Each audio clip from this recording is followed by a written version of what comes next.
Good morning, Internet. Today we're going to be talking about Automata. This is a robot movie starring Antonio Banderas. One thing that jumps out at me right away is this movie. I'm just going to go ahead and say it. It's a much better movie than Chappie. Chappie was kind of lackluster. A lot of reviewing sites have said that about Chappie. This movie is better than Chappie. But Chappie got a whole lot more promotion because it had the more famous director, which is very interesting as far as Hollywood politics and what that means and how everything behind the scenes works. Very, very interesting to me. Now, Automata was better than Chappie, and it's about robots developing themselves, growing exponentially. Antonio Banderas' character works as an insurance adjuster, and it starts with a robot that's repairing itself, and in this world, that is against the laws of robotics. Because if a robot can repair itself, it implies a certain level of self-awareness. That means that it can grow exponentially. It can modify its own intelligence. It can do all of these things that are very troubling at some level. How is it a better movie than Chappie? Chappie, first of all, the robots in Chappie were too lively. They weren't robotic. They were humans, doing motion capture. This is obviously puppets, and it makes them so inhuman that you feel their mechanical nature. Chappie is just too polished in that regard. This one feels a lot more dirty, and they have panels everywhere. Chappie, a lot of the robot is exposed, which is a very strange thing. They wouldn't really do that. The panels give it a much more corporate, industrial feel that these would have. And the robots don't have ways of expressing emotion, where Chappie had those really artificial antennae, which were ears, and it had all this kind of voice inflection, which, I mean, the robots wouldn't have that. They don't have, for fear, lower, they don't make their voice smaller and higher pitched to indicate that they're a smaller animal. Fear would be a completely new set of emotions for them. They'd start at zero and then develop it out, which Automata does. The robots don't inflect their voice, but they do have emotions.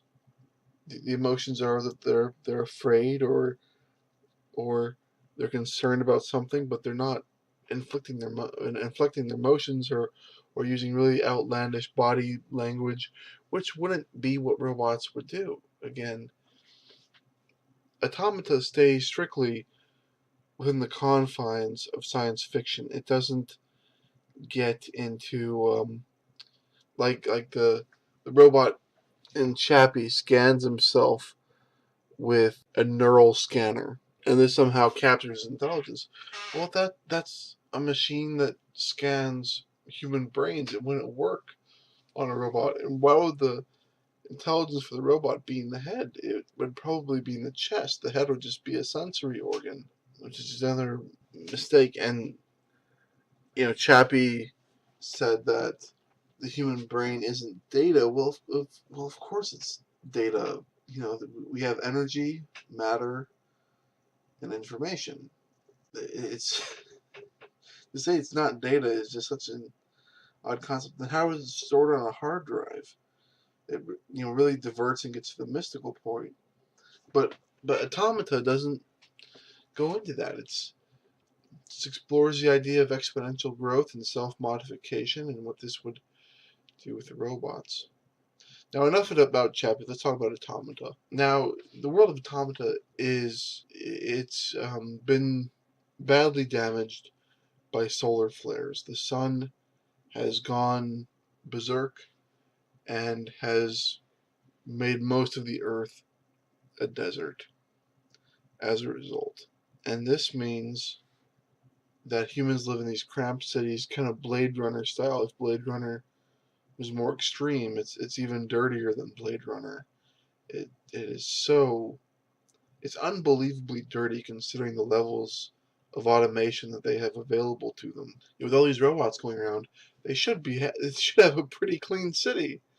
There should be robots that go around repairing the other robots, repair bots. That was very strange. There's all this really crappy holograms everywhere. They're like the lowest def holograms you can imagine. I'd much rather have a high def TV than some of these holograms. They also had lots of low tech stuff. Antonio Banderas' character had a beeper. There was a printer that had like 90s printer paper.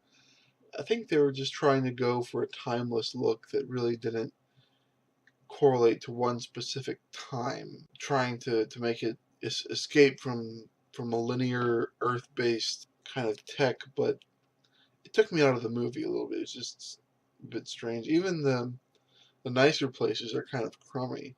Antonio Banderas' relationship with his wife really felt forced. It seemed like that was just put in there just because they have to have women in the movie, just because they have to have romances and relationships in the movies. A lot of movies do this now. There's no more hard science fiction. It's all they you have two different kinds of movies now. You have adventure movies with romantic subplots, and you have romantic movies.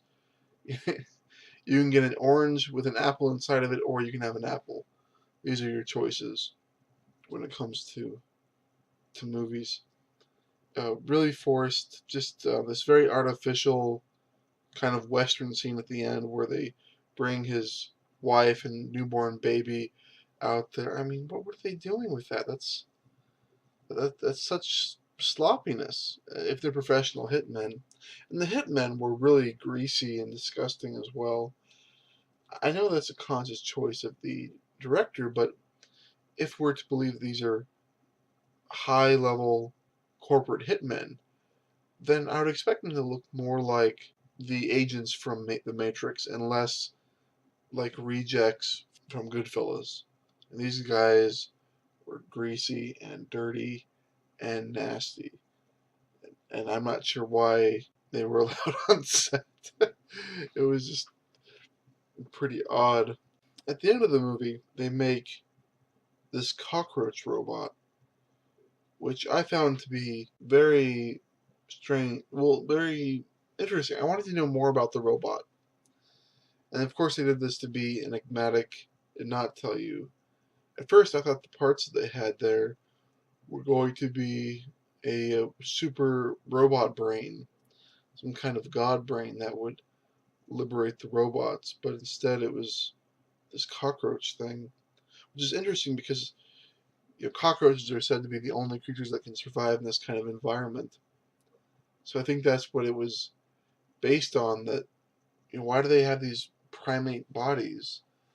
It seems like they should be able to design new, better bodies for themselves. So they have this cockroach robot, and it can grow spines, and it's powered by this nuclear battery, and apparently it's super intelligent. I wonder if it's self-replicating. Can it make other robots? What does that look like? And I kind of hoped at the end that Antonio Banderas' character would have asked the cockroach robot to save humanity. I wanted some kind of closure in that way. I didn't want to. I didn't want it so open ended as to what was going to happen. Is it going to be like the Matrix? Is it going to be like Terminator? Or are the robots going to create solar shades that protect the Earth from the sun? Are the robots going to develop technology to help humans adapt to this low water environment? Are the humans going to save us? Because I think that could be a very interesting twist on this fear of technology.